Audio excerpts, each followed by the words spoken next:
Hi everyone, good day to you. We're hopping into a 2006 Kia Sportage. It's hot in here too. 45,505 miles on the clock. Customer states check engine light is on, and they would like that diagnosed. So let's get it in the shop, see what's going on, and we'll go from there. Let's see, I'd like to submit my parking lot diagnosis as it's a P0171 fuel system or fuel trim code problem.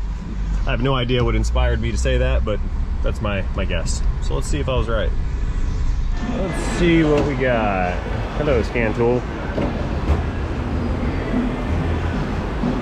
Go away. Oh, let's see here. Right about there, looks good. Plug it in. Beep. Scan tool powering on. All right, scrolling. We're looking for a Kia. Thinking about it. Automatic ID, awesome. All right, got it pulled up. 2006 Kia Sportage, 2.7 liter V6, dope. We're looking for engine codes. Let's see what we get. Codes menu. What did I say? P0171. Totally wrong. Just watch.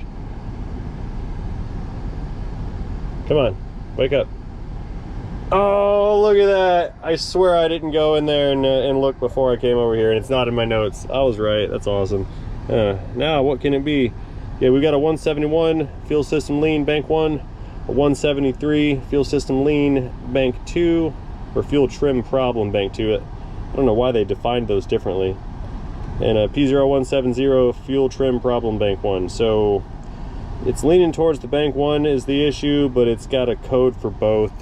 Okay, so we're dealing with an air-fuel ratio issue. What that means is that the ECM has detected that after the burn cycle, and it does this through the O2 sensors in the exhaust, that there is either too much fuel in the exhaust or too little fuel in the exhaust. So what it's doing is it's adjusting the baseline amount of fuel that the injectors are providing to try to bring those ratios back into line.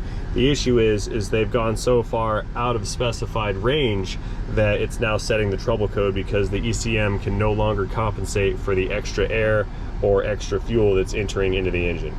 And since our trouble codes were showing lean, that's one of two things. There's air coming into the engine that is not being monitored by the mass airflow sensor, or it could also have a faulty mass airflow sensor. So you have a bad sensor that detects how much air is coming in, you have air coming in that the sensor doesn't see, or you have fuel coming in that the ECM did not command, which would be a leak in the injector or through the injector. Not really common on the injector side, so I'm going to be looking more towards air, especially since we are running lean. If we were running too rich, I would look at the sensor being inaccurate, the mass airflow, or I would look at an injector potentially leaking and adding fuel when it shouldn't be. So what I think is going on here, just kind of based on the similar trouble codes, is that there's air getting into the engine that the mass airflow sensor does not see. And if I don't find that, then I'm going to start looking at the sensor itself. So let's take a look under the hood and see what's going on here. Okay, let's see what we've got to work with here. What was that? Dirt dauber nest. Well, we're not going to get very far with this engine cover on, so let's go ahead and pull this little guy out of here.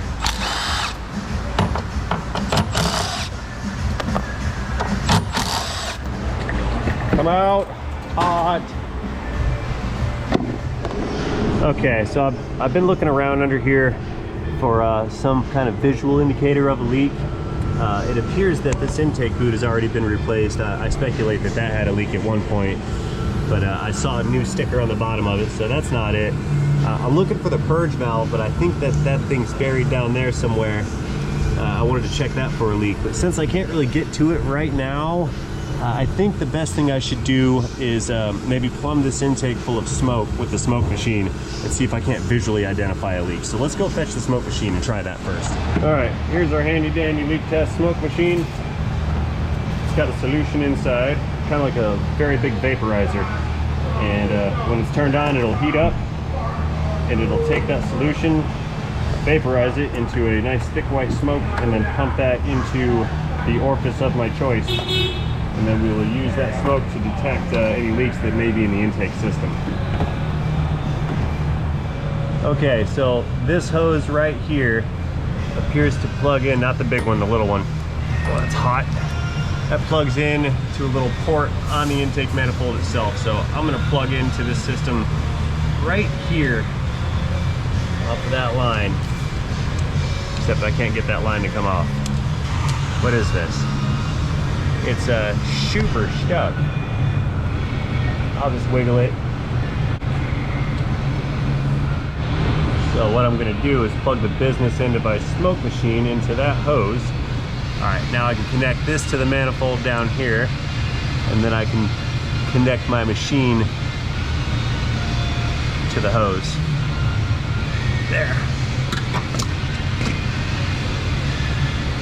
Like so. Okay, machine powering on. Oh, it needs power before it can power on. Let's do that first. There we go. Machine's connected, powering on, and flow. Okay, we've got full flow. Here's our smoke. Can you see it? Okay, now we're pumping that smoke straight into the intake manifold. So I'm going to be looking around the seals, the gaskets, other hoses. We're looking to find a leak here. Well, hey, look at that.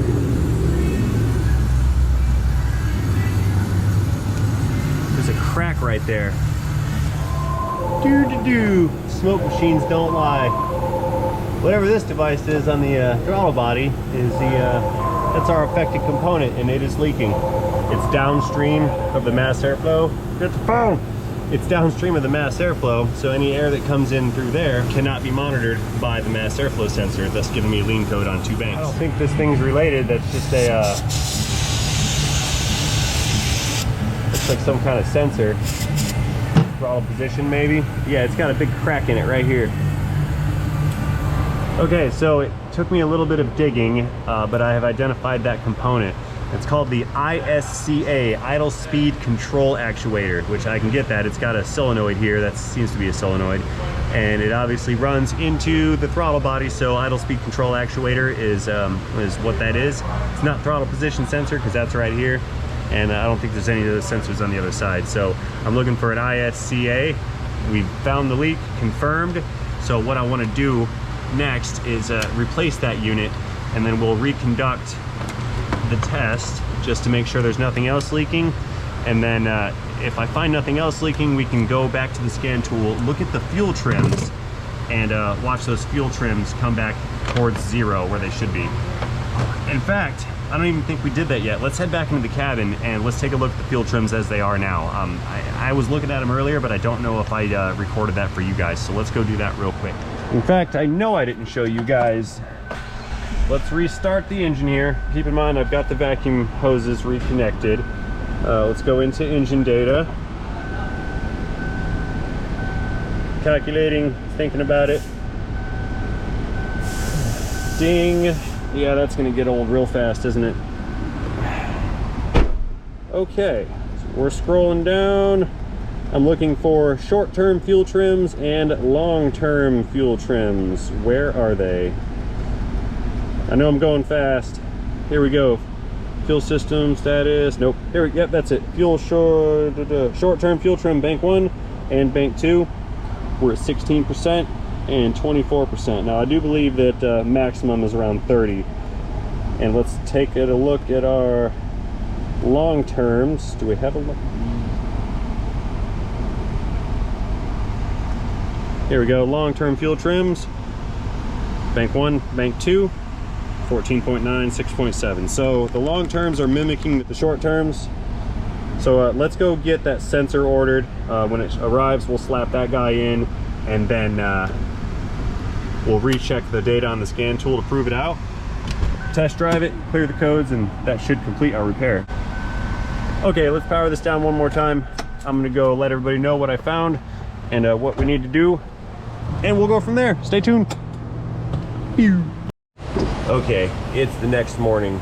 We've confirmed that this idle control motor is leaking, and I have a new one. Let's slap this thing in and then recheck our fuel trims. Oh wow, I can't get a socket on that. That's weird. There's no space between the head of the bolt and the body of the part.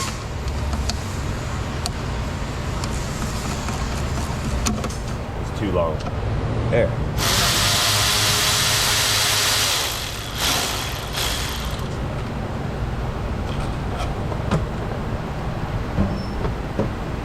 Now this one, no, need a screwdriver. All right, this ought to be good.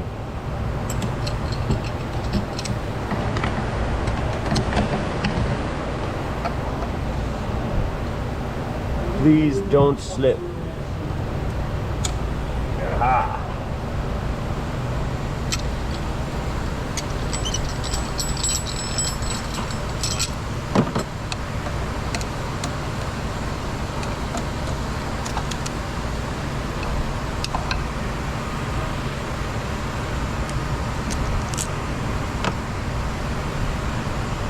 Okay, quick close-up of the old unit. You can see the case right here is split, runs all the way down. I didn't even notice that crack.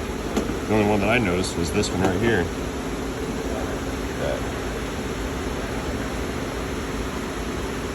Definitely a leak. So we have a new one here. It is not cracked and broken. Let's get this guy installed. Alrighty, let's get this thing on. Came with a new gasket. There. And the cool part is going to be when we get the scan tool plugged back in and watch the fuel trims go down.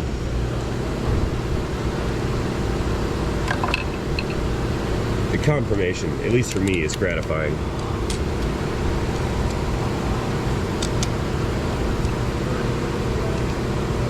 Put that in there.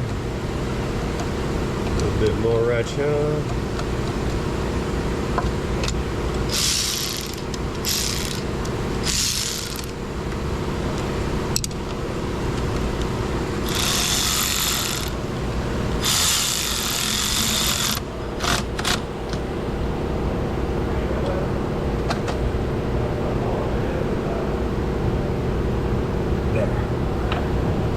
Plug it in.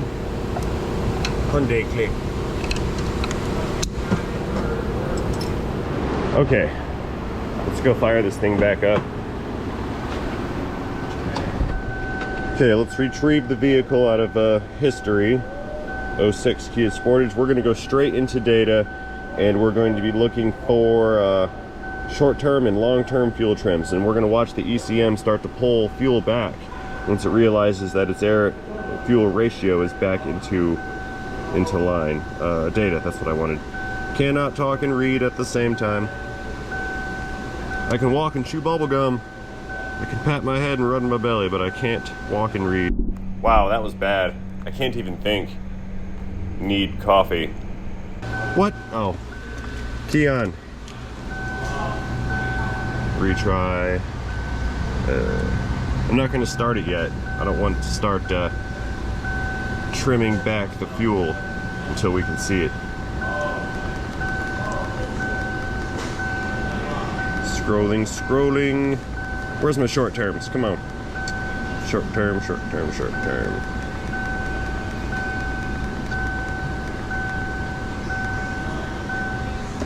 Okay. Short terms are pulled up. Starting the engine.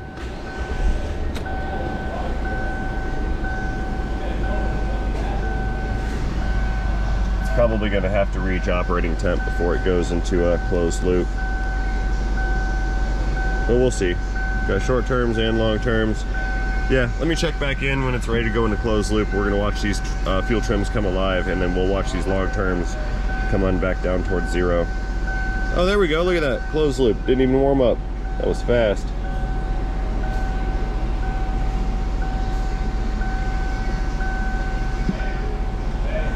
You know, we can go out and drive it. Let's just do that. Yeah, let's go ahead and back out the auto. We'll go for a spin around the block, and then we're going to review these long terms and short terms. Particularly the 14.9 on the Bank One long term. We want to see that one come on down towards zero a little bit. So let's go around the block real fast, and then see what our numbers look like when we return. Backing out the auto. I hope you guys can see it, but I want you to notice that we keep flirting with the negative on these short terms right here. And what that's doing is it's slowly starting to trend the long terms back towards zero. So it'll pull it a bunch negative and then see how the ECM likes it. Then it'll pull it negative again, and it keeps flirting on the negative side. And every time it has to put in, and every time we do a negative switch on our short-term measurement, it starts to pull back fuel slightly on the long terms. And that's what we're hoping to see before the end of the test drive, especially on, I think it's the Bank 1, this 14.9 over here. We want to see that draw down, you know, maybe to 5 or 0, something like that. And with negative numbers like 8s and 10s and 11s right here, I'm confident that we're going to see those results by the end of the test drive. This thing rides like a tank. The suspension is so stiff on this car.